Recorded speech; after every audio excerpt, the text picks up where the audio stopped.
by Rajagopalan RohineeSince has come back in 2017, after sitting out for the latter 6 months of the 2016 season with a knee injury. Roger Federer has been riding on the wave of unpredictability to the fullest. Not that it was not the case before the ill-fated 2016 season, but his professional timeline has come to be cleanly divided along the ever-in-vogue theme of before and after. That Federer turned back time and continued to do that for much of 2017, and for extended portions in 2018, which included him adding a couple of more weeks to his already existing record as the world know. Then extinguished the idea of the Swiss player being done for good on the ATP Tour. Alongside, it also left many wanting more from him in terms of his results, as if seeking a reassurance that the Federer of old, harking back to his peak in the early 2000s, had finally returned. Reality, however, has been quite different from such labeling.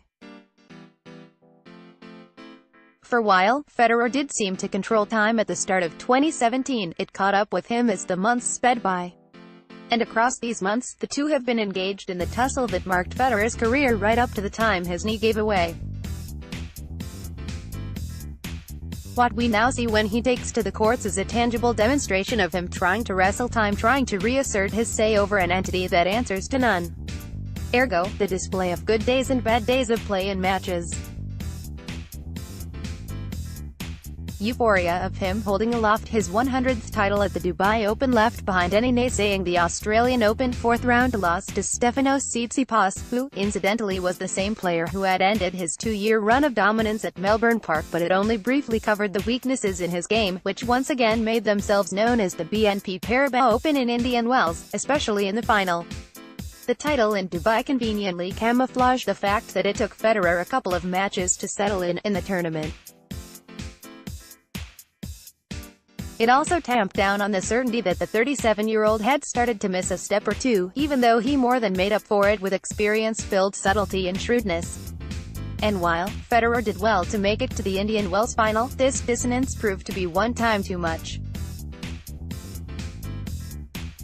The aftermath of the result in Indian Wells has heightened the murmuration of dismay around the 20-time Slam champion.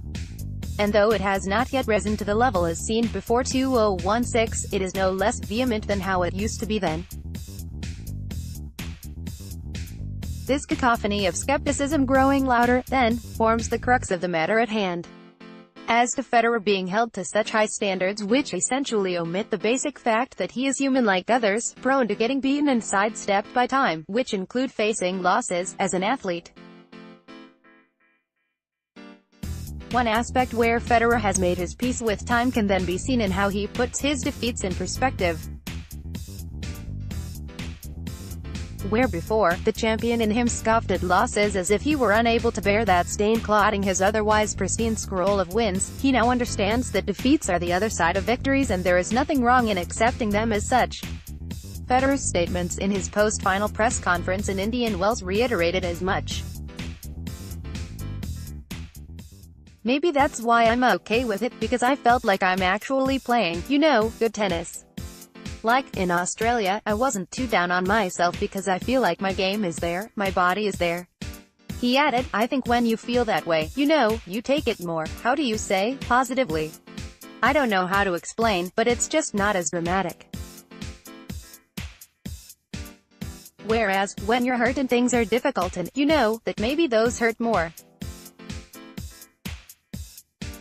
I'm not sure. When seen from this context, Federer's career has come to epitomize if's verse that is well known among the sport's followers.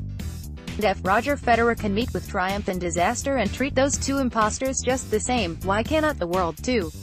Roger Federer.